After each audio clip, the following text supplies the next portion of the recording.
It doesn't matter how good your friends are. Sometimes your phone is just more interesting. We've all seen it. You've probably even done it. It turns out it has a name. Phubbing. Yep, it's a thing. Apparently. I think phubbing at its worst is we've had some people get in contact and it might be phubbing at a funeral, for example, or it's a bride phubbing a groom. And we have had people get in contact by email. They're saying, you know, my girlfriend, she phubs too much. How can I get her to stop phubbing? Or I recently broke up with my girlfriend because she's always on her phone. So my name is Alex Haig. I guess I'm the campaign leader of the Stop Phubbing movement. Phubbing is the act of using your phone in the presence of others. We've all sort of been in that situation where you're at a cafe or bar, someone whips out their phone and they start ignoring you or they start snubbing you. Hence the word phone snubbing. Phubbing was born. It sounds ridiculous, and that's because it probably is. But Alex has managed to recruit over 37,000 people to his cause, and not just in Australia.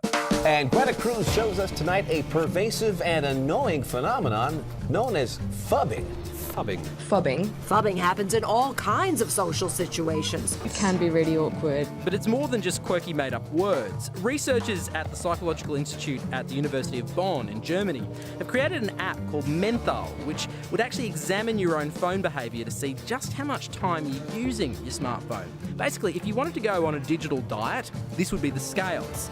Hundreds of thousands of downloads and several crashed servers later, and the creators of Menthol are convinced that mobile phones are just as addictive as slot machines. All right, so far this whole thing is all a little bit, it's the vibe, it's Marbo. The question is there any actual science behind it? Is it possible that these things really are addictive? Now, if only we had an expert. Oh, I'm Dr. Ben Williams. I'm a senior lecturer in psychological science at Swinburne University of Technology. People now talk about behavioural addictions, and in fact gambling, problem gambling falls into that spectrum. For something to be an addiction, it really has to have this idea that you do it and you need to do it more. And when you stop doing it, you start feeling edgy and you want to do it again, and then have these withdrawal symptoms as soon as you stop having it. So is mobile phone addiction an addiction?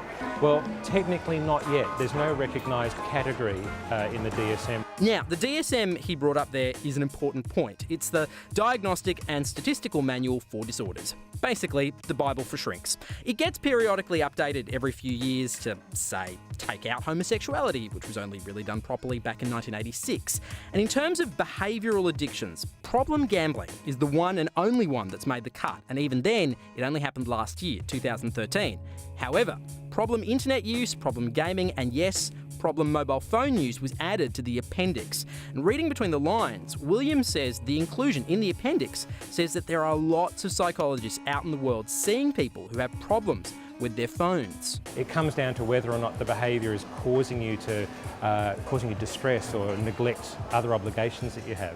It's not a million miles away from really just learning to do a thing for a reward. In the case of electronic media, the reward is an instant gratification of knowing something or making a social connection or being liked by somebody or getting that pat on the back from your friendship circle that you're doing a good thing. I think the smartphones come in there in that they help you to fuel this digital identity.